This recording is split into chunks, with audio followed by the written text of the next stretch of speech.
Hello friends, this is Harish Panchal and welcome to my YouTube channel. So काफ़ी दिनों के बाद अभी हमारी नई वीडियो आ रही है। आज हम डिस्कस करेंगे द पास्ट कॉन्टीन्यूस टेंस के बारे में और इस टेंस को किस सिचुएशन में यूज़ किया जाता है, इसके साथ कौन कौन से हेल्पिंग वर्ब्स यूज़ होती हैं, कौन से मेन वर्ब यूज़ होती हैं। So without wasting the time let's start the past continuous tense.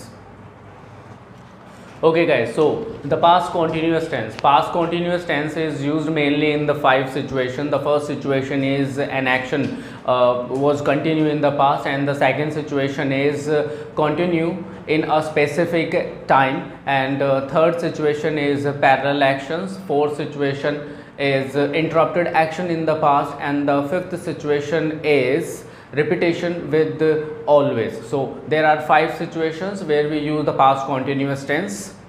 Okay guys, so past continuous tense is used in 5 situations. जैसे कि मैंने आपको अभी बताया है 5 सिचुएशन में इसका इस्तेमाल होता है।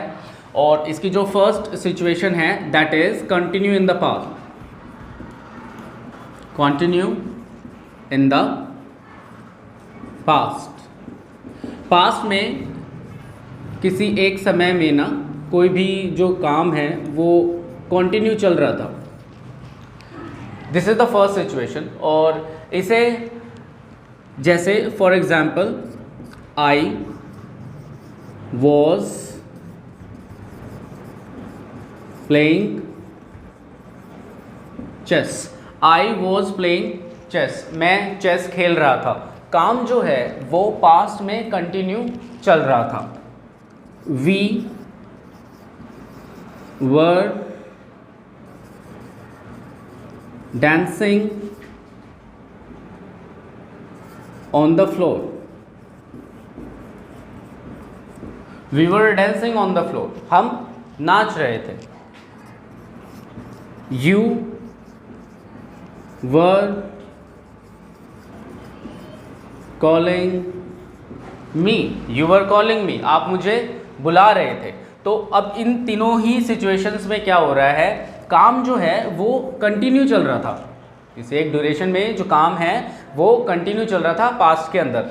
अब हम इसमें क्या यूज़ कर रहे हैं, पास्ट के लिए वॉज वर का इस्तेमाल करेंगे and with the first form plus ING. Yes, past present participle. Present participle का यहाँ पर यूज किया जाएगा। Present participle is known as first form plus ING and was और वर का हम यूज करेंगे पास्ट कॉन्टिन्यूस टेंस को एक्सप्रेस करने के लिए। और ये इसकी पहली सिचुएशन है, कंटिन्यू इन द पास्ट। अब जो दूसरी सिचुएशन है जो मैंने आपको बताई है continue in a specific time, वो इसी का एक इलेबोरेटेड पार्ट है। इसमें हम क्या करते हैं, हम इसमें टाइम को ऐड कर देते हैं। जैसे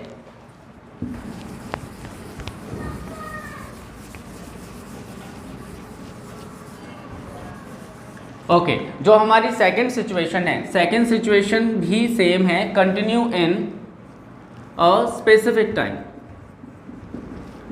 स्पेसिफिक टाइम, किसी एक स्पेसिफिक टाइम में काम कंटिन्यू चल रहा था। जैसे for example at 3 PM yesterday,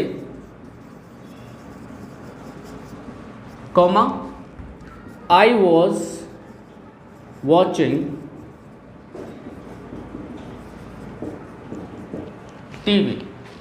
At 3 PM yesterday I was watching TV. अब यहाँ पर हमारी एक स्पेसिफिक टाइम आ गया। एक स्पेसिफिक टाइम है कि भाई कल 3 बजे मैं क्या कर रहा था, मैं कल 3 बजे टीवी देख रहा था। जैसे we were eating at 6 o'clock. We were eating at 6 o'clock. 6 बजे हम क्या कर रहे थे, खाना खा रहे थे। तो अब यहाँ पर जो है एक स्पेसिफिक टाइम आ गया कि इस स्पेसिफिक टाइम में आप क्या कर रहे थे। जैसे another example, they were enjoying themselves at 9 AM. They were enjoying themselves at 9 AM। सो जो पहली सिचुएशन है उसी को हमने थोड़ा सा इलेबोरेट किया है, और क्या किया है इसमें हमने एक स्पेसिफिक जो टाइम है वो ऐड कर दिया है। सो ये हमारी पहली दो सिचुएशन हो जाती हैं पास्ट कॉन्टिन्यूस टेंस की। पहली सिचुएशन होती है continue in the past, second situation होती है continue in a specific time. एक स्पेसिफिक टाइम में कोई काम चल रहा था। तो ये दोनों ही जो सिचुएशंस हैं हमारी, ये दोनों ही सिचुएशन पास्ट कॉन्टिन्यूस सिचुएशन है, पास्ट कॉन्टिन्यूस टेंस की सिचुएशन है। अभी हम इसकी थर्ड सिचुएशन कर लेते हैं। ओके गाइस, सो जो हमारी थर्ड सिचुएशन है पास्ट कॉन्टिन्यूस टेंस की, that is parallel action. Parallel मतलब समानांतर। पास्ट में कोई भी दो काम जो है एक साथ चल रहे थे, पहले वाला भी और दूसरे वाला भी। जैसे फॉर एग्जांपल इसमें हम पास्ट कॉन्टिन्यूस में वॉज वर और फर्स्ट फॉर्म प्लस आईएनजी का ही यूज़ करेंगे। जैसे I was sitting while she was standing.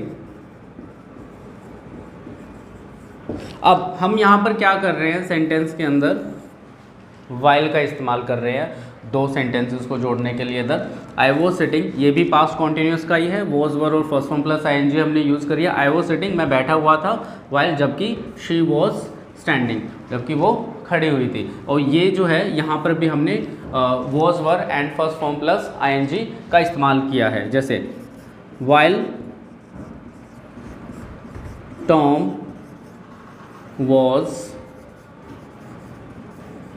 watching TV, Sally was cooking। अब इस सेंटेंस में वाइल हमने स्टार्टिंग में यूज़ कर लिया। Tom was watching TV, Tom क्या कर रहा था, टॉम टीवी देख रहा था, जबकि शैली क्या कर रही थी, शैली कुकिंग कर रही थी। अब इसमें भी हमने जो दो सिचुएशंस हैं उनको एक साथ यूज़ किया है, पैरेलल एक्शन है और दो काम एक साथ चल रहे हैं। One more example, Harry was teaching while she was listening, while she was listening। अब यहाँ पे भी देखो हैरी वॉज टीचिंग, सो काम जो है कंटिन्यू चल रहा था पास्ट कॉन्टिन्यूस में, और ये पैरेलल एक्शन है। इसमें हमने while के साथ सेंटेंस को जोड़ दिया, she was listening। हैरी पढ़ा रहा था और वो क्या कर रही थी, वो सुन रही थी। तो इसी तरीके से जो पैरेलल एक्शन है हम उसको उसके सेंटेंसेस बनाएंगे, वॉज वर का इस्तेमाल किया जाएगा और फर्स्ट फॉर्म प्लस आईएनजी का यूज़ किया जाएगा। तो ये हमारी स्टार्टिंग की तीन सिचुएशन हो चुकी है। अभी हम जो फोर्थ सिचुएशन है उसको देख लेते हैं। फोर्थ सिचुएशन में क्या होता है, फोर्थ सिचुएशन में हम interrupted action in the past का इस्तेमाल करते हैं। Interrupted, it is used for interrupted actions. Fourth situation is interrupted actions in the past। Past में एक काम चल रहा था और उसमें एक इंटरप्शन हो जाता है। जैसे this work was going on, और उस काम में एक इंटरप्शन आ जाता है। अब उस इंटरप्शन को शो करने के लिए हम यहाँ पर क्या करेंगे, व्हेन क्लोज का इस्तेमाल करेंगे। व्हेन क्लोज, और व्हेन क्लोज का इस्तेमाल जब हम करेंगे तो हम पास्ट, सिंपल पास्ट टेंस का इसमें यूज करेंगे। Simple past plus past continuous tense.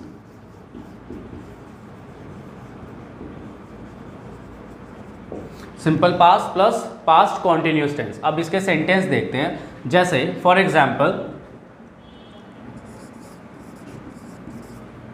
When you called, जब तुमने फ़ोन किया, I was sleeping,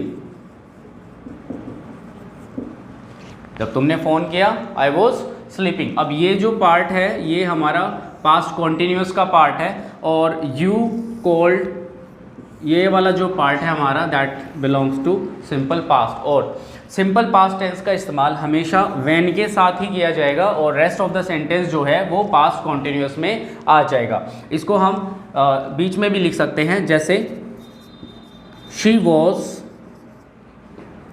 making tea when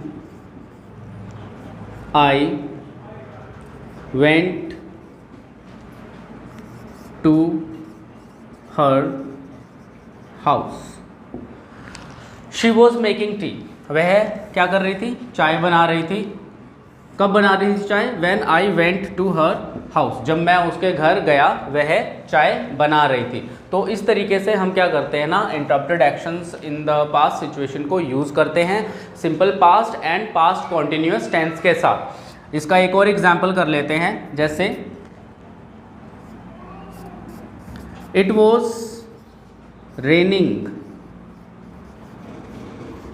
it was raining when I went to market.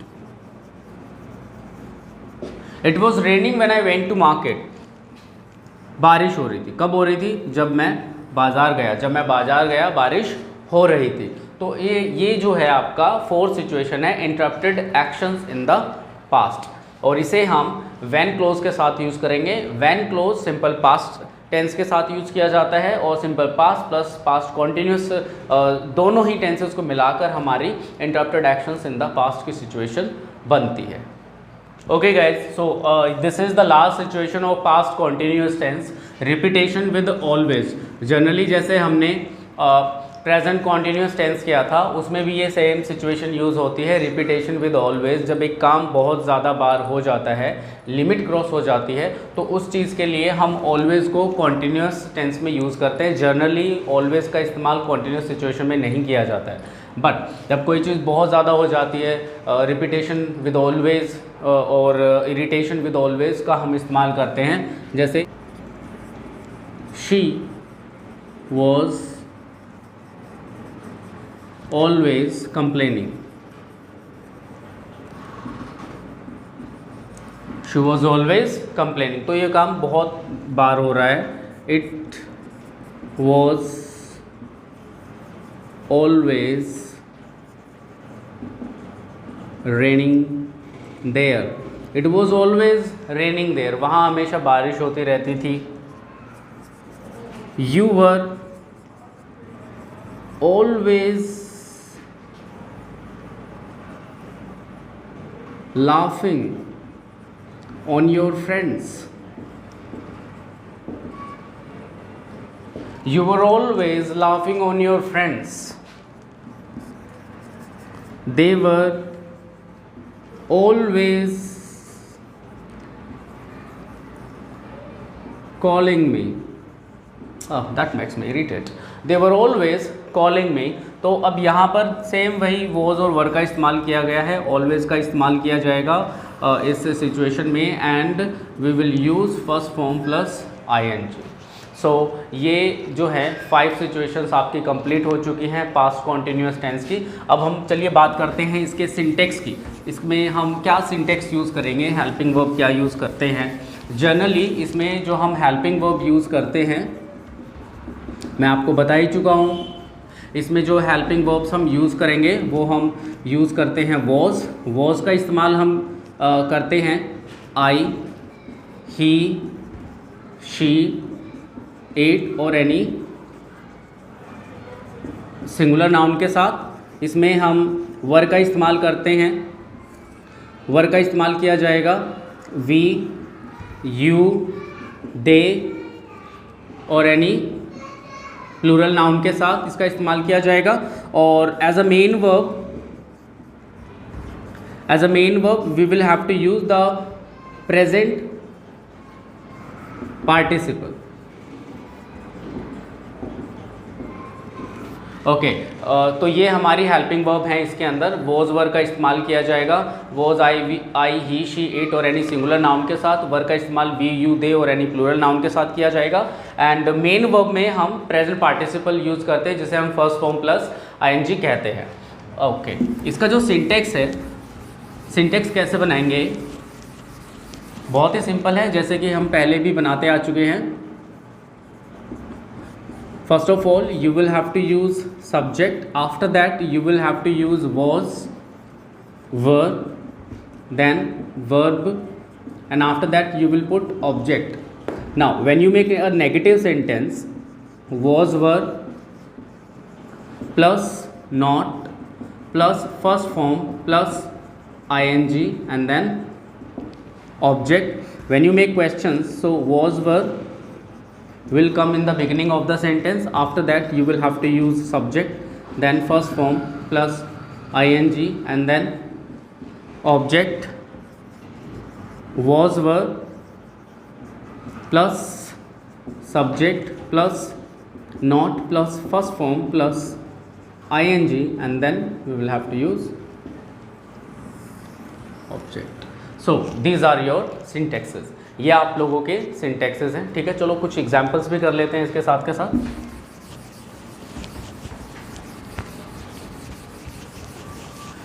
Okay अब जैसा कि आपको पता है हम ट्रांसलेशन मेथड से कर रहे हैं। फॉर एग्जांपल इसके कुछ एग्जांपल्स हैं, जैसे हम दौड़ रहे थे, हम दौड़ रहे थे। अब कैसे बनाएंगे, we were running, we were running, we were not running, were we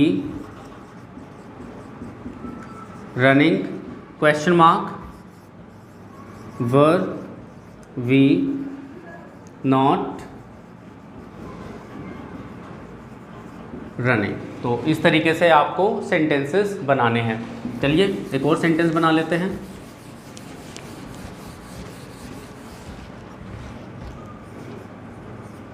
वह 3 बजे पढ़ रही थी, वह 3 बजे पढ़ रही। अब यहाँ पे स्पेसिफिक टाइम आ गया है एज एन इंटरप्शन। जैसे वह 3 बजे पढ़ रही थी, सो शी वॉज पढ़ रही थी, studying at 3 o'clock। She was studying at 3 o'clock and the negative sentence, she was not studying at 3 o'clock, was she studying at 3 o'clock, was she not studying at 3 o'clock। So these are your examples। इस तरीके से आप जो है sentences बनाएंगे और इस tense की प्रैक्टिस करेंगे। You need to make at least 20 sentences और उसके बाद आप किसी भी एक टॉपिक पे लिखिएगा और फिर उसके बारे में आपको बात करनी है। जैसे फॉर एग्जांपल आपने इसके 20 सेंटेंसेस बनाए और फिर आप एक टॉपिक लिख सकते हैं, importance of computers in our life. Okay, importance of computers, इस टॉपिक पे आप लिख सकते हैं और फिर उसके बाद आप इसको बोलने की प्रैक्टिस कर सकते हैं। तो आई होप सो आप लोगों को पास्ट कॉन्टीन्यूअस टेंस समझ में आया होगा। ठीक है, एक बार फिर से इसको रिवाइज कर लेते हैं। इसकी 5 सिचुएशन होती हैं। पहली जो सिचुएशन होती है that is an action was continue in the past. Same जो दूसरी सिचुएशन होती है इसी का एलेबोरेटेड पार्ट होता है, that is continue in a specific time. एक काम जो है एक स्पेसिफिक टाइम ड्यूरेशन में कंटिन्यू चलता रहता है। तीसरा जो सिचुएशन है, third situation is parallel action. Parallel action का मतलब दो काम एक साथ चल रहे होते हैं, पास्ट कॉन्टिन्यूस टेंस का यूज़ किया जाएगा और वाइल का इस्तेमाल किया जाएगा सेंटेंस के अंदर। जो हमारी फोर्थ सिचुएशन होती है that is interrupted action in the past. Interrupted action in the past की जो सिचुएशन होती है उसमें simple past plus past continuous दोनों ही टेंसेस का इस्तेमाल किया जाता है, इसे हम व्हेन क्लोज भी कहते हैं। एंड द लास्ट सिचुएशन, जो इसकी लास्ट सिचुएशन होती है, इरिटेशन और रिपीटेशन विद ऑलवेज। इसमें इस टेंस में was were and present participle का इस्तेमाल किया जाएगा और इस तरीके से आप इसकी जो है सेंटेंसेस बनाने की प्रैक्टिस कीजिए। एक हिंदी लिखिए और इसकी 4 इंग्लिश लिखिए। सो आई होप सो आप लोगों को ये टेंस समझ में आया होगा। Thank you and have a nice day. Hey guys, the idiom of the day is to crack the books, and the meaning of this idiom is पढ़ाई शुरू करना. For example, the class has started students, let's crack the books. And today I'm here to tell you that what would I do if I would be the head girl of my school. Firstly, being a head girl is really a honorable post for a girl student. Being a head in such a young age is really a big achievement in itself. For achieving this post, one should have pretty confidence, leadership quality, courage, smart and neat grooming, and on the topmost, one should have patience with their juniors. Coming to the point that what would I do if I would be the head girl, I would manage the discipline in the classes during common assembly or during any ceremony or event in the school. Apart from this, I would help teachers in creating a platform where students can put any kind of complaint which they are facing regarding school campus. I would guide my juniors for the right path. I would advise them to focus on their academics and talents instead of wasting their time on useless activities. It is really a responsible post, and in the following process, I would get to learn a lot of knowledge, skill, and I even get to experience about of being a leader. Head girl is not a flaunting designation, rather it is a responsibility which I feel can be performed by me diligently. Thank you.